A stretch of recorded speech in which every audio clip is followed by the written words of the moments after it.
ಆತ್ಮೀಯ ಶಿಕ್ಷಕ ಸ್ಪರ್ಧಾರ್ಥಿಗಳೇ ಹಾಗೂ ಸ್ಪರ್ಧಾರ್ಥಿಗಳೇ, ಇಲ್ಲಿಯವರೆಗೆ ಈಗಾಗಲೇ ಸಾಮಾನ್ಯ ಕನ್ನಡ ವಿಷಯಕ್ಕೆ ಸಂಬಂಧಪಟ್ಟಿರ್ತಕ್ಕಂಥ ಏನು ಪ್ರಶ್ನೆ ಪತ್ರಿಕೆ ವಿಶ್ಲೇಷಣೆ 6 ತರಗತಿಗಳೇನಾಗಿರ್ತಾವ ಕಂಪ್ಲೀಟ್ ಆಗಿರ್ತಾವ. ಸೊ 6 ತರಗತಿಗಳನ್ನು ಯಾರಾದರೂ ನೋಡಿಲ್ಲ ಅಂದರೆ ಸನ್ರೈಸ್ ಕೋಚಿಂಗ್ ಸೆಂಟರ್ ಗಂಗಾವತಿ ಎಂಬ ಯೂಟ್ಯೂಬ್ ಎಜುಕೇಷನ್ ಚಾನಲನ್ನು ಸಬ್ಸ್ಕ್ರೈಬ್ ಮಾಡೋದರ ಮೂಲಕ ಆ ಎಲ್ಲ ವಿಡಿಯೋಗಳನ್ನು ನೋಡ್ರಿ. ಆ 6 ವಿಡಿಯೋಗಳನ್ನು ನೋಡಿ 7ನೇ ವಿಡಿಯೋ ನೋಡಿದ್ನಾಗ ಏನಾಗ್ತದ ವಿಷಯ ಕನೆಕ್ಟ್ ಆಗ್ತದೆ ಎಂಬ ನುಡಿ ನಮನದೊಂದಿಗೆ ಭೂಮಿಗೆ ಬಿದ್ದ ಬೀಜ ಎದೆಗೆ ಬಿದ್ದ ಅಕ್ಷರ, ಭೂಮಿಗೆ ಬಿದ್ದ ಬೀಜ ಎದೆಗೆ ಬಿದ್ದ ಅಕ್ಷರ, ಇಂದಲ್ಲ ನಾಳೆ ಫಲ ಕೊಟ್ಟೆ ಕೊಡುತ್ತದೆ ಎಂಬ ನುಡಿ ಮುತ್ತಿನೊಂದಿಗೆ ಇಂದಿನ ಆನ್ಲೈನ್ ತರಗತಿಯನ್ನು ಏನು ಮಾಡೋಣ, ಪ್ರಾರಂಭ ಮಾಡೋಣ. ಎಂದಿನಂತೆ ಪ್ರಶ್ನೆಗಳೊಂದಿಗೆ ತರಗತಿ ಪ್ರಾರಂಭ ಆಗುವುದರಿಂದ ಪ್ರಶ್ನೆಯನ್ನ ತೆಗಿತಾ ಹೋಗ್ತಾ ಇದ್ದೀನಿ. ದಯವಿಟ್ಟು ಹೇಳ್ತಕ್ಕಂಥ ಪ್ರತಿಯೊಂದು ಪ್ರಶ್ನೆ ಏನಾಗಿರ್ತದ ವಿವಿಧ ಸ್ಪರ್ಧಾತ್ಮಕ ಪರೀಕ್ಷೆಗಳಲ್ಲಿ ಬಂದಿರತಕ್ಕಂಥ ಪ್ರಶ್ನೆಗಳೇ ಆಗಿರ್ತಾವ. ಸೊ ಹಾಗಾಗಿ ಆ ಎಲ್ಲ ಪ್ರಶ್ನೆಗಳನ್ನ ಬರೆದುಕೊಂಡು ಅದಕ್ಕೆ ನೀಡಿರುವ ಆಯ್ಕೆಗಳನ್ನು ಸಹ ಬರೆದುಕೊಂಡು ಏನು ಒಂದು ನಿಖರವಾದ ಅಂಕವನ್ನು ಪಡೀರಿ ಎಂಬ ಮಾತಿನೊಂದಿಗೆ ಇನ್ನೇನು ಕೆಲವೇ ದಿನಗಳಲ್ಲಿ ಏನಾಗ್ತದ ನೋಟಿಫಿಕೇಶನ್ ಪ್ರಾರಂಭ ಏನಾಗ್ತದ ಸ್ಟಾರ್ಟ್ ಆಗ್ತವ. ವಿವಿಧ ಇಲಾಖೆಗಳಲ್ಲಿರ್ತಕ್ಕಂಥ ಹುದ್ದೆಗಳಾಗಿರ್ಬೋದು, ಟೀಚಿಂಗ್ ಫೀಲ್ಡ್ ಅಲ್ಲಿರ್ತಕ್ಕಂಥ primary school teacher recruitment, graduate primary school teacher recruitment, high school teacher recruitment ಹಾಗೂ PU ಉಪನ್ಯಾಸಕರ ನೇಮಕಾತಿ ಆಗಿರ್ಬೋದು. ಅದೇ ರೀತಿಯಾಗಿ ಏನು ಪದವಿ ಕಾಲೇಜುಗಳಲ್ಲಿನ ಉಪನ್ಯಾಸಕ ಏನು ಹುದ್ದೆಗಳಾಗಿರ್ಬೋದು, ಈ ಎಲ್ಲ ಹುದ್ದೆಗಳಲ್ಲಿ ಒಂದು ಸಾಮಾನ್ಯ ಕನ್ನಡ ಎಂಬ ವಿಷಯ ಏನಾಗಿರ್ತದ ಆಸುವಕ್ಕಾಗಿರ್ತದ. ಸೊ ಹಾಗಾಗಿ ಅದರ ಬಗ್ಗೆ ಸ್ವಲ್ಪ ಗಮನ ಇರಲಿ ಎಂಬ ಮಾತಿನೊಂದಿಗೆ ಇಂದಿನ ಆನ್ಲೈನ್ ಸೆಷನ್ ಪ್ರಾರಂಭ ಮಾಡ್ತಾ ಇದ್ದೀನಿ.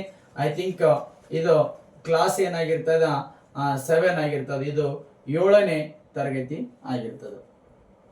ಹಾಗಾದರೆ 1ನೇ ಪ್ರಶ್ನೆಯನ್ನ ಕೇಳ್ತಾ ಹೋಗ್ತಾ ಇದ್ದೀನಿ. 1ನೇ ಪ್ರಶ್ನೆಯನ್ನ ಕೇಳ್ತಾ ಹೋಗ್ತಾ ಇದ್ದೀನಿ. ನಾಮ ಪ್ರಕೃತಿಗೆ ನಾಮ ಪ್ರಕೃತಿ ಅಧಿಕ, ನಾಮ ಪ್ರಕೃತಿ ಅಧಿಕ ನಾಮ ವಿಭಕ್ತಿ ಸೇರಿದರೆ, ನಾಮ ವಿಭಕ್ತಿ ಸೇರಿದರೆ ಈ ಕೆಳಗಿನವುಗಳಲ್ಲಿ ಯಾವುದು ಸರಿಯಾಗುತ್ತದೆ? ಆಯ್ಕೆಗಳನ್ನು ಕೊಡ್ತಾ ಹೋಗ್ತಾ ಇದ್ದೀನಿ. ಆಯ್ಕೆಗಳು ಕ್ರಿಯಾಪದ, ಆಯ್ಕೆಗಳು ಕ್ರಿಯಾಪದ, ಆಯ್ಕೆ ಎ ಕ್ರಿಯಾಪದ, ಆಯ್ಕೆ ಬಿ ವಿಭಕ್ತಿ, ಆಯ್ಕೆ ಬಿ ವಿಭಕ್ತಿ, ಆಯ್ಕೆ ಸಿ ಹೇಳ್ತಾ ಹೋಗ್ತಾ ಇದ್ದಾನ ನಾಮಪದ, ಆಯ್ಕೆ ಸಿ ನಾಮಪದ, ಆಯ್ಕೆ D none of the above ಅಂದರೆ ಮೇಲಿನವುಗಳಲ್ಲಿ ಯಾವುದು ಅಲ್ಲ ಎಂದು ಅರ್ಥವಾಗುತ್ತದ. ಅದೇ ರೀತಿಯಾಗಿ 2ನೇ ಪ್ರಶ್ನೆ ಆಗ್ತಾ ಇದೆ. ಧಾತುಗಳಿಗೆ ಧಾತು ಅಧಿಕ ಕೃತ್ ಪ್ರತ್ಯಯ, ಧಾತು ಅಧಿಕ ಕೃತ್ ಪ್ರತ್ಯಯ ಸೇರಿದರೆ ಏನಾಗುತ್ತದೆ? ಧಾತು ಅಧಿಕ ಕೃತ್ ಪ್ರತ್ಯಯ ಸೇರಿದರೆ ಏನಾಗುತ್ತದೆ ಅಂತ ಪ್ರಶ್ನೆ ಕೇಳ್ತಾ ಹೋಗ್ತಾ ಇದ್ದಾನ. ಆಯ್ಕೆ ಎ ಕೃದಂತ, ಆಯ್ಕೆ ಎ ಕೃದಂತ, ಆಯ್ಕೆ ಬಿ ಕ್ರಿಯಾಪದ, ಆಯ್ಕೆ ಬಿ ಕ್ರಿಯಾಪದ, ಆಯ್ಕೆ ಸಿ ನಾಮಪದ, ಆಯ್ಕೆ ಸಿ ನಾಮಪದ, ಆಯ್ಕೆ ಡಿ ವಿಭಕ್ತಿ ಪ್ರತ್ಯಯ, ಆಯ್ಕೆ ಡಿ ಏನಾಗ್ತದ ವಿಭಕ್ತಿ ಪ್ರತ್ಯಯ. ಈ ಟೈಪ್ ಏನಾಗ್ತಾ ಇದಾವ ಪ್ರಸ್ತುತ ದಿನಮಾನದಲ್ಲಿ ಏನಾಗ್ತಾ ಇದಾವ ಪ್ರಶ್ನೆ ಪತ್ರಿಕೆಯಲ್ಲಿ ಪ್ರಶ್ನೆಗಳು ಬರ್ತಾ ಇದಾವ. ನಾಮ ವಿಭಕ್ತಿಗೆ ನಾಮ ಪ್ರಕೃತಿಗೆ ನಾಮ ವಿಭಕ್ತಿ ಸೇರಿದ್ರ ಏನ್ ಕ್ರಿಯಾಪದ ಆಗ್ತದ, ವಿಭಕ್ತಿ ಆಗ್ತದ, ಏನ್ ನಾಮಪದ ಆಗ್ತದ, ಏನ್ ಮೇಲಿನ ಯಾವುದಲ್ಲ ಅಂತ ನೋಡ್ಬೇಕಾಗ್ತದ. ಅದೇ ರೀತಿಯಾಗಿ ಧಾತುಗಳಿಗೆ ಕೃತ್ ಪ್ರತ್ಯಯ ಸೇರಿದಂತ ಸಂದರ್ಭದಲ್ಲಿ ಏನು ಕೃದಂತ ಆಗ್ತದ, ಏನ್ ಕ್ರಿಯಾಪದ ಆಗ್ತದ, ಏನ್ ನಾಮಪದ ಆಗ್ತದ, ಏನ್ ವಿಭಕ್ತಿ ಆಗ್ತದ ಅಂತಂದೇಳಿ ತುಂಬಾ ಇಂಪಾರ್ಟೆಂಟ್ ಆಗಿರ್ತಕ್ಕಂಥ ಪ್ರಶ್ನೆಗಳು. ಅದೇ ರೀತಿಯಾಗಿ 3ನೇ ಪ್ರಶ್ನೆಯನ್ನ ಕೇಳ್ತಾ ಹೋಗ್ತಾ ಇದ್ದೇನೆ. ಈ ಕೆಳಗಿನವುಗಳಲ್ಲಿ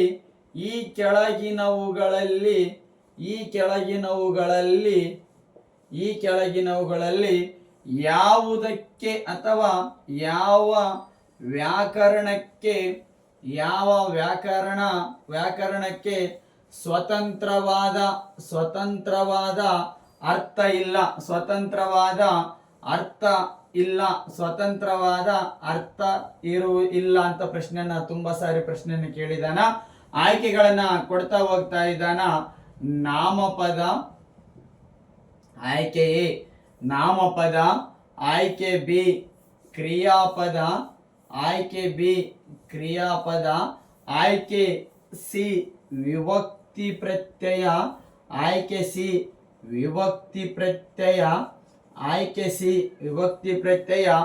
ಆಯ್ಕೆ ಡಿ ಅಲಂಕಾರಗಳು ಏನ್ರಿ ಆಯ್ಕೆ ಡಿ ಏನಂತ ಹೇಳ್ತಾ ಇದ್ದಾನ, ಅಲಂಕಾರಗಳು ಅಂತ ಹೇಳ್ತಾ ಇದ್ದಾನ.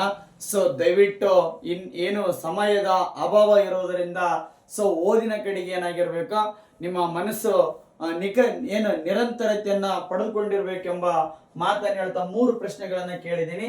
ನಾಮ ಪ್ರಕೃತಿಗೆ ನಾಮ ವಿಭಕ್ತಿ ಸೇರಿದ್ರ ಏನಾಗ್ತದ, ಧಾತುಗೆ ಕೃತ್ ಪ್ರತ್ಯಯ ಸೇರಿದ್ರ ಏನು ಕೃದಂತ ಆಗ್ತದನ, ಕ್ರಿಯಾಪದ ಆಗ್ತದನ, ಏನು ನಾಮಪದ ಆಗ್ತಾ ಇದನ, ಏನು ವಿಭಕ್ತಿ ಪ್ರತ್ಯಯ ಆಗ್ತದ ಅಂತ ಕೇಳ್ತಾ ಇದ್ದಾನ. ಈ ಕೆಳಗಿನವುಗಳಲ್ಲಿ ಯಾವ ವ್ಯಾಕರಣಕ್ಕೆ ಸ್ವತಂತ್ರವಾದ ಅರ್ಥ ಇರುವುದಿಲ್ಲ ಅಂತ ಹೇಳಿ ಕೇಳ್ತಾ ಹೋಗ್ತಾ ಇದ್ದಾನ. ಸೊ ಇಲ್ಲೇ ಇನ್ನೊಂದು ಪ್ರಶ್ನೆನ ತೆಗಿತಾ ಹೋಗ್ತಾ ಇದ್ದೀನಿ. ನಾಲ್ಕನೇ ಪ್ರಶ್ನೆ ಧಾತು ಅಧಿಕ ಅಖ್ಯಾತ ಪ್ರತ್ಯಯ ಧಾತು ಅಧಿಕ ಅಖ್ಯಾತ ಪ್ರತ್ಯಯ ಸೇರಿದರೆ ಏನಾಗುತ್ತದೆ? ಇದೇ ಮೇಲಿನ 4 ಆಯ್ಕೆಗಳು. ಕ್ಲಿಯರಾ? ಇಲ್ಲಿ ಬರೀಲಿಕ್ಕೆ ಕೆಳಗ ಏನು ಜಾಗ ಇಲ್ಲ. ಸೊ ಹಾಗಾಗಿ ಧಾತುಗೆ ಅಖ್ಯಾತ ಪ್ರತ್ಯಯ ಸೇರಿದ್ರೆ ಏನಾಗ್ತದ, ಧಾತುಗೆ ಕೃತ್ ಪ್ರತ್ಯಯ ಸೇರಿದ್ರೆ ಏನಾಗ್ತದ, ನಾಮ ಪ್ರಕೃತಿಗೆ ನಾಮ ವಿಭಕ್ತಿ ಪ್ರತ್ಯಯ ಸೇರಿದ್ರೆ ಏನಾಗ್ತದ. ಸೊ ಈ 4 ಪ್ರಶ್ನೆ ಒಂದು 5 ಟೈಮ್ ಏನಾಗಿದಾವ ಆಲ್ರೆಡಿ ಪ್ರಶ್ನೆ ಪತ್ರಿಕೆಯಲ್ಲಿ ಏನು ಬಂದಿದಾವ. ಸೊ ಆನ್ಸರ್ ಅನ್ನ ಚೂಸ್ ಮಾಡಿದ್ರೆ ಅಂತ ಅನ್ಕೊಳ್ತಾ ಇದ್ದೀನಿ. ಉತ್ತರವನ್ನು ಹೇಳ್ತಾ ಇದ್ದೀನಿ. ನಾಮ ಪ್ರಕೃತಿಗೆ ನಾಮ ವಿಭಕ್ತಿ ಸೇರಿದಂತಹ ಸಂದರ್ಭದಲ್ಲಿ ನಾಮಪದವಾಗುತ್ತದೆ. ಸರಿಯಾದ ಉತ್ತರ. KPSC ಗ್ರೂಪ್ ಅಲ್ಲಿ ಏನ್ ಮಾಡಿದ್ದ, ಪ್ರಶ್ನೆಯನ್ನ ಕೇಳಿದ್ದ. KPSC ಗ್ರೂಪ್ ಅಲ್ಲಿ ಪ್ರಶ್ನೆಯನ್ನ ಕೇಳಿದ್ದ. ನಾಮ ಪ್ರಕೃತಿಗೆ ನಾಮ ವಿಭಕ್ತಿ ಸೇರಿದರ ನಾಮಪದವಾಗುತ್ತದ. ಅದೇ ರೀತಿಯಾಗಿ ಧಾತುಗಳಿಗೆ ಕೃತ್ ಪ್ರತ್ಯಯ ಸೇರಿದರೆ ಕೃದಂತ ಆಗುತ್ತಾನ, ಕ್ರಿಯಾಪದ ಆಗುತ್ತಾನ ಹೇಳ್ಬೇಕು. ಧಾತುಗಳಿಗೆ ಕೃತ್ ಪ್ರತ್ಯಯ ಸೇರಿದಂತಹ ಸಂದರ್ಭದಲ್ಲಿ ಕೃದಂತವಾಗುತ್ತದೆ. ಧಾತುಗಳಿಗೆ ಕೃತ್ ಪ್ರತ್ಯಯ ಸೇರಿದಂತ ಸಂದರ್ಭದಲ್ಲಿ ಏನಾಗ್ತದ, ಕೃದಂತವಾಗುತ್ತದೆ. ಅದೇ ರೀತಿಯಾಗಿ ಏನು ಇಲ್ಲಿ 4ನೇ ಪ್ರಶ್ನೆ ಹೇಳಿದೀನಿ. ಅದೇ ಧಾತುಗಳಿಗೆ ಅಖ್ಯಾತ ಪ್ರತ್ಯಯ ಸೇರಿದಾಗ ಏನಾಗುತ್ತದೆ? ಧಾತುಗಳಿಗೆ ಅಖ್ಯಾತ ಪ್ರತ್ಯಯ ಸೇರಿದಾಗ ಕ್ರಿಯಾಪದವಾಗುತ್ತದೆ. ಇಂಪಾರ್ಟೆಂಟ್ ಪ್ರಶ್ನೆ ಕೇಳ್ತಾನ್ರಿ. ವ್ಯಾಕರಣ ಅಂದ್ರೆ ಏನು? ಸಂಧಿಗಳು ಓದ್ಕೊಳ್ಳೋದು, ಸಮಾಸಗಳು ಓದ್ಕೊಳ್ಳೋದು, ಸ್ವಲ್ಪ ಅಲಂಕಾರ ನೋಡ್ಕೊಂಡ್ರೆ ವ್ಯಾಕರಣ ಮುಗಿಯಂಗಿಲ್ರಿ. ಇಷ್ಟೆಲ್ಲ ವ್ಯಾಕರಣ ಅಂಶಗಳು ಇರ್ತಾವ. ಎಲ್ಲರೂ ಏನ್ ಅನ್ಕೊಂಡ್ಬಿಡ್ತೀವಿ, ಸಾಮಾನ್ಯ ಕನ್ನಡ ಅಂದ್ರೆ ಏನ್ ಅನ್ಕೊಂಡ್ಬಿಡ್ತೀವಿ, ಈಜಿ ಸಬ್ಜೆಕ್ಟ್ ಅಂತ ಅನ್ಕೊಳ್ತೀವಿ. ಬಟ್ ಸಾಮಾನ್ಯ Kannada it is one of the most toughest subject in the world ಅಂತಂದೇಳಿ ನಾನು ಹೇಳ್ತಾ ಇದ್ದೀನಿ. ಯಾಕಂದ್ರೆ ವ್ಯಾಕರಣವನ್ನ ತಿಳಿತಾ ಹೋದಂತ ಸಂದರ್ಭದಲ್ಲಿ ಹಲವಾರು ಅಂಶಗಳು ಏನ್ ಮಾಡ್ತಾ ಇದಾವ, ಅದರಲ್ಲಿ ರೆಕ್ಕೆ ತರ ಬಿಚ್ಕೊಳ್ತಾ ಇದಾವ. ಸೊ ಕ್ಲಿಯರ್ ಅಲ್ಲಿ ಇರ್ಬೇಕು. ಧಾತುಗಳಿಗೆ ಕೃತ್ ಪ್ರತ್ಯಯ ಸೇರ್ಕೊಂಡ್ರ ಕೃದಂತ ಆಗ್ತದ. ಅದೇ ಧಾತುಗಳಿಗೆ ಅಖ್ಯಾತ ಪ್ರತ್ಯಯಗಳು ಸೇರ್ಕೊಂಡ್ರೆ ಏನಾಗ್ತದ, ಕ್ರಿಯಾಪದ ಆಗ್ತದ. ಅದೇ ರೀತಿಯಾಗಿ ಈ ಕೆಳಗಿನವುಗಳಲ್ಲಿ ಯಾವ ವ್ಯಾಕರಣಕ್ಕೆ ಸ್ವತಂತ್ರವಾದ ಅರ್ಥ ಇಲ್ಲ ಅಂತ ಪ್ರಶ್ನೆನ ಕೇಳಿದಾನ. ಸೊ ಸರಿಯಾದ ಉತ್ತರ ಬಂದ್ಬಿಟ್ಟ ವಿಭಕ್ತಿ ಪ್ರತ್ಯಯಗಳಿಗೆ ಸ್ವತಂತ್ರವಾದ ಅರ್ಥ ಇರುವುದಿಲ್ಲ. ಅವು ಇನ್ನೊಂದು ಅಕ್ಷರಗಳೊಂದಿಗೆ ಸೇರ್ಕೊಂಡ ತನ್ನ ಪ್ರಬುದ್ಧತೆಯನ್ನು ತೋರಿಸ್ತಾ ಇದ್ದಾವ ವಿಭಕ್ತಿ ಪ್ರತ್ಯಯಗಳು. ಸೊ ಹಾಗಾಗಿ ವಿಭಕ್ತಿ ಪ್ರತ್ಯಯಗಳಿಗೆ ಸ್ವತಂತ್ರವಾದ ಅರ್ಥ ಇರಂಗಿಲ್ಲ. ಆಲ್ರೆಡಿ ವಿಭಕ್ತಿ ಪ್ರತ್ಯಯಗಳು ಎಂಬ ತರಗತಿಯನ್ನ ಹಿಂದಿನ ತರಗತಿಗಳಲ್ಲಿ ಏನ್ ಮಾಡ್ಕೊಟ್ಟಿದ್ದೀನಿ. ಟೋಟಲ್ ಆಗಿ ಕನ್ನಡದಲ್ಲಿ ವಿಭಕ್ತಿ ಪ್ರತ್ಯಯಗಳಿದಾವ, ಸಂಸ್ಕೃತದಲ್ಲಿ ವಿಭಕ್ತಿ ಪ್ರತ್ಯಯಗಳು ಸಹ ಇದಾವ. ಪ್ರಥಮವು ದ್ವಿತೀಯನ್ನು, ತೃತೀಯದಿಂದ ಚತುರ್ಥಿಗೆ, ಪಂಚಮಿ ದಶೆಯಿಂದ ಷಷ್ಠಿಯ, ಸಪ್ತಮಿ ಅಲ್ಲಿ ಸಂಬೋಧನಾ ಆ ಎ ಇರ ಅಂತಂದೇಳಿ ಒಟ್ಟು ಏನ್ ಮಾಡ್ತಾ ಇದೀವಿ ನಾವು ಏನು 7 ವಿಭಕ್ತಿ ಪ್ರತ್ಯಯಗಳನ್ನ ನಾವು ನೋಡ್ತಾ ಇದೀವಿ. ಅದೇ ರೀತಿಯಾಗಿ ಪ್ರಥಮಮ, ದ್ವಿತೀಯಂ, ತೃತೀಯ ಇಂ ಇಂದರ್, ಚತುರ್ಥಿ ಗೆ ಕೆ ಅಕ್ಕೆ, ಪಂಚಮಿ ಅತ್ತಣಿಂ ಅತ್ತಣಿಂದ ಅತ್ತಣಿಂದರ್, ಷಷ್ಠಿಯ ಸಪ್ತಮಿ ಓಳ್ ಅಂತಂದೇಳಿ ಕರಿತೀವಿ. ಸಂಸ್ಕೃತದಲ್ಲಿ ಸಂಬೋಧನಕ್ಕೆ ಏನಾಗಿರಂಗಿಲ್ಲ, ಕಾರಕರ್ತ ಇರಂಗಿಲ್ಲ. ಸೊ ಈ ರೀತಿಯಾಗಿ ವಿಭಕ್ತಿ ಪ್ರತ್ಯಯಗಳನ್ನ ನೋಡ್ಕೊಂಡಿದ್ವಿ. ಹಾಗಾದರೆ ಇಂದಿನ ತರಗತಿಯಲ್ಲಿ ನಾಮ ಪ್ರಕೃತಿ ಅಂದರೇನು, ನಾಮ ವಿಭಕ್ತಿ ಪ್ರತ್ಯಯ ಅಂದ್ರೇನು, ನಾಮಪದ ಅಂದರೇನು ಎಂಬಂತ ವಿಷಯವನ್ನ ಏನ್ ಮಾಡೋಣ, ಇಂದಿನ ತರಗತಿಯಲ್ಲಿ ನೋಡ್ಕೊಳ್ಳೋಣ. ಆಲ್ರೆಡಿ ವಿಭಕ್ತಿ ಪ್ರತ್ಯಯಗಳ ಕುರಿತು ಏನ್ ಮಾಡಿದೀನಿ, ಇಂದಿನ ಕ್ಲಾಸ್ಗಳಲ್ಲಿ ಏನ್ ಮಾಡ್ಕೊಟ್ಟಿದೀನಿ, ಹೇಳ್ಕೊಟ್ಟಿದೀನಿ. ಸೊ ಅದನ್ನ ನೋಡಿಲ್ಲ ಅಂದ್ರೆ ಆ ವಿಡಿಯೋನ ನೋಡ್ಕೊಳ್ರಿ. ಸೊ ಇಂದಿನ ತರಗತಿಯಲ್ಲಿ ನಾಮ ಪ್ರಕೃತಿ ಅಂದರೇನು, ದೆನ್ ನಾಮಪದ ಎಂದರೇನು ಎಂಬಂತ ವಿಷಯವನ್ನ ಏನ್ ಮಾಡೋಣ, ಚರ್ಚೆ ಮಾಡ್ತಾ ಹೋಗೋಣ. ಸೊ ಹಾಗಾದರೆ ಏನ್ರಿ ಇದೆಲ್ಲ ಬರ್ಕೊಂಡಿದ್ದೀರಿ ಅಂತಂದೇಳಿ ಅನ್ಕೊಳ್ತಾ ಇದ್ದೀನಿ. ಸೊ ನಾಮ ಪ್ರಕೃತಿ ಎಂದರೇನು, ಅದನ್ನೇ ಇನ್ನೊಂದು ಟೈಪ್ ಪ್ರಶ್ನೆ ಮಾಡ್ತಾನ್ರಿ. ನಾಮಪದದ ಮೂಲ ರೂಪಕ್ಕೆ ಏನೆಂದು ಕರೆಯುತ್ತೇವೆ ಪ್ರಶ್ನೆ ಆಗಿದೆ. ನಾಮಪದದ ಮೂಲ ರೂಪಕ್ಕೆ ಏನೆಂದು ಕರೆಯುತ್ತೇವೆ ಪ್ರಶ್ನೆ ಮಾಡಿದನ್ರಿ. ಸೊ ನಾಮಪದದ ಮೂಲ ರೂಪಕ್ಕೆ ಡೈರೆಕ್ಟ್ ಆಗಿ ಉತ್ತರ ಹೇಳ್ತಾ ಇದ್ದೀನಿ. ನಾಮಪದದ ಮೂಲ ರೂಪಕ್ಕೆ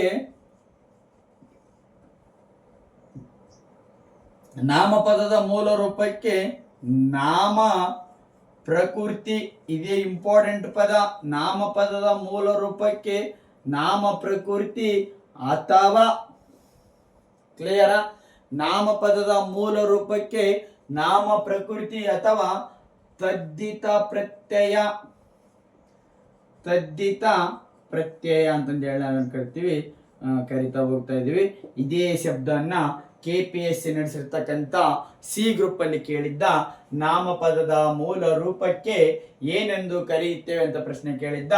ನಾಮಪದದ ಮೂಲ ರೂಪಕ್ಕೆ ನಾಮ ಪ್ರಕೃತಿ ಎಂದು ಕರೆಯುತ್ತೇವೆ. ಇಲ್ಲೇ ಥಿಂಕ್ ಮಾಡಬೇಕು.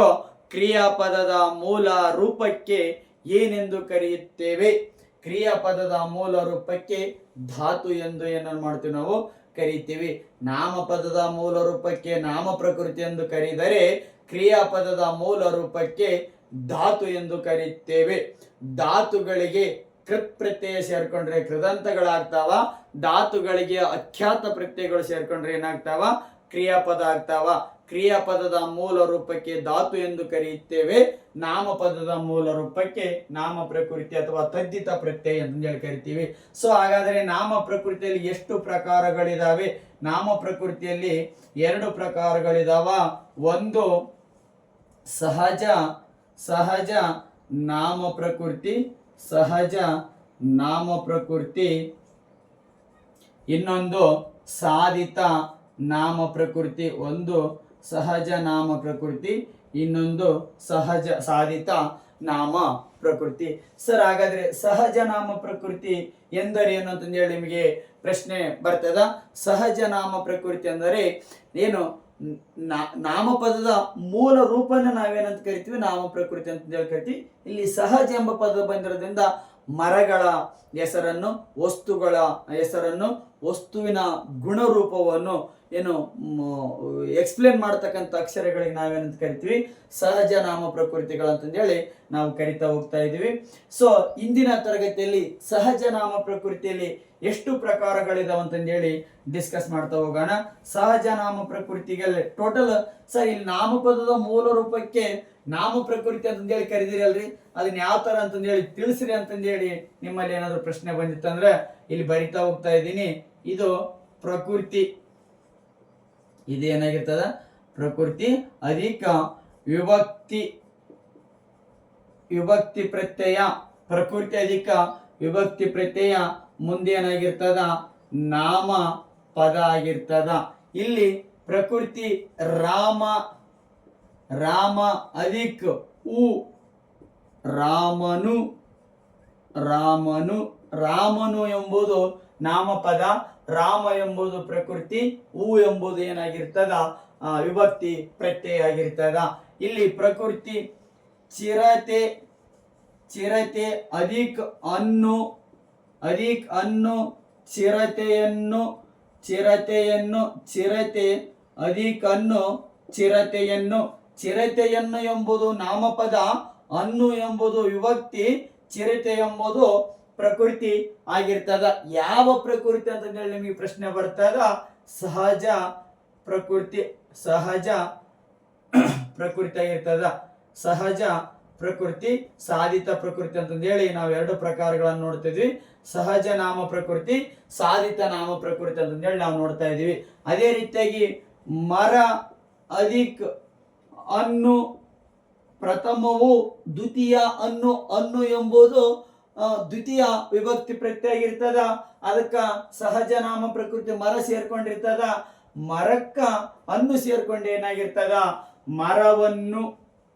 ಮರಕ್ಕ ಅನ್ನು ಸೇರ್ಕೊಂಡು ಏನಾಗಿರ್ತದ? ಮರವನ್ನು ಆಗಿರ್ತದ. ಸೊ ಇವು ನಾಮಪದಗಳು, ಇವು ವಿಭಕ್ತಿ ಪ್ರತ್ಯಯಗಳು, ಇವು ಪ್ರಕೃತಿಗಳು. ಯಾವ ಪ್ರಕೃತಿಗಳು ಅಂತ ನಿಮ್ಗೆ ಪ್ರಶ್ನೆ ಬಂದಾಗ ಸಹಜ ನಾಮ ಪ್ರಕೃತಿಗಳು, ಸಹಜ ನಾಮ ಪ್ರಕೃತಿಗಳು, ಇವು ಸಹಜ ನಾಮ ಪ್ರಕೃತಿಗಳಾಗಿರ್ತಾವ. ಇವು ನಾಮಪದದ ಮೂಲ ರೂಪವನ್ನ ನಾವೇನಂತ ಕರಿತೀವಿ? ನಾಮ ಪ್ರಕೃತಿ ಅಂತಂದೇಳಿ ಕರಿತಾ ಇದೀವಿ. ಇವು ಉದಾಹರಣೆ ಕೊಟ್ಟು ಏನ್ ಮಾಡಿದೀನಿ? ಎಕ್ಸ್ಪ್ಲೇನ್ ಅನ್ನ ಮಾಡಿದೀನಿ. ಸರ, ಹಾಗಾದ್ರೆ ಸಹಜ ನಾಮ ಪ್ರಕೃತಿಗಳಲ್ಲಿ ಎಷ್ಟು ಪ್ರಕಾರಗಳಿದಾವ, ಸೊ ಅಥವಾ ಎಷ್ಟು ವಿಧಗಳಿದಾವ ಅಂತಂದೇಳಿ ಏನಾಗ್ತದ? ಪ್ರಶ್ನೆ ಬರ್ತದ. ಸಾಧಿತ ನಾಮ ಪ್ರಕೃತಿಯನ್ನ ಬೇರೆ ರೀ, ಸಹಜ ನಾಮ ಪ್ರಕೃತಿಯನ್ನ ಬೇರೆ.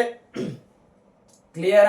ಸಹಜ ನಾಮ ಪ್ರಕೃತಿನ ಬೇರೆ, ಸಾಧಿತ ನಾಮ ಪ್ರಕೃತಿಯನ್ನ ಬೇರೆ. ಸರ್, ಹಾಗಾದ್ರೆ ಸಹಜ ನಾಮ ಪ್ರಕೃತಿಯಲ್ಲಿ ಎಷ್ಟು ವಿಧಗಳಿದಾವ ಅಂತ ಹೇಳಿ ನಿಮ್ಗೆ ಏನಾಗ್ತದ? ಏನು ಪ್ರಶ್ನೆ ಬರ್ತದ? ಮೂಲ ಸಹಜ ನಾಮ ಪ್ರಕೃತಿ, ಸಹಜ ನಾಮ ಪ್ರಕೃತಿ. ಇದರಲ್ಲಿ ಒಂದನೆಯದಾಗಿ ಸಹಜ ನಾಮ ಪ್ರಕೃತಿ ಸಂಖ್ಯಾವಾಚಕ, ಎರಡನೆಯದ್ದು ಸಂಖ್ಯೇಯವಾಚಕ, ಮೂರನೆಯದ್ದು ವಸ್ತುವಾಚಕ, ನಾಲ್ಕನೆಯದ್ದು ಗುಣವಾಚಕ, ಐದನೆಯದ್ದು ಭಾವನಾಮ, ಆರನೆಯದ್ದು ಪರಿಮಾಣವಾಚಕ,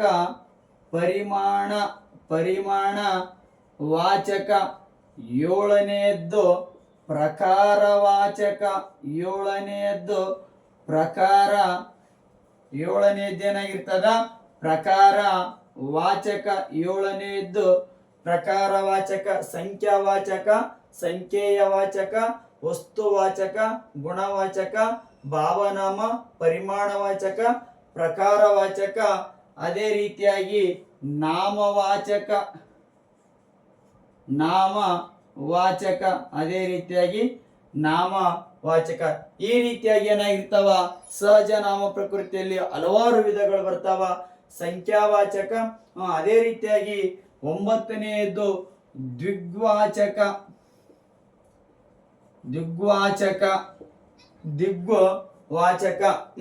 ಸಂಖ್ಯಾವಾಚಕ, ಸಂಖ್ಯೇಯವಾಚಕ, ವಸ್ತುವಾಚಕ, ಗುಣವಾಚಕ, ಭಾವನಾಮ, ಪರಿಮಾಣವಾಚಕ, ಪ್ರಕಾರವಾಚಕ, ನಾಮವಾಚಕ, ದಿಗ್ವಾಚಕ.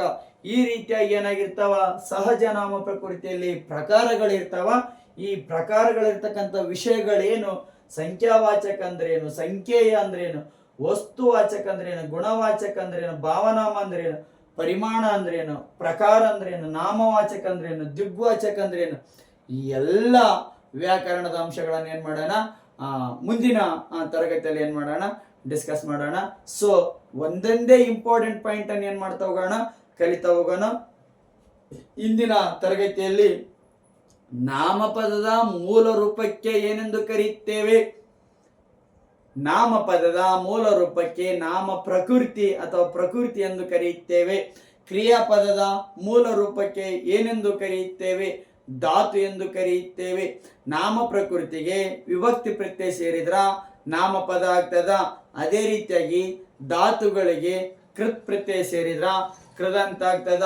ಅದೇ ರೀತಿಯಾಗಿ ಧಾತುಗಳಿಗೆ ಅಖ್ಯಾತ ಪ್ರತ್ಯಯ ಸೇರಿದ್ರೆ ಏನಾಗ್ತದ, ಕ್ರಿಯಾಪದ ಆಗ್ತದ. ಕ್ರಿಯಾಪದದ ಮೂಲ ರೂಪ ಧಾತು, ನಾಮಪದದ ಮೂಲ ರೂಪ ನಾಮ ಪ್ರಕೃತಿ ಅಥವಾ ತದ್ದಿತ ಪ್ರತ್ಯಯ ಅಂತ ಹೇಳಿ ನೋಡ್ತಾ ಇದೀವಿ.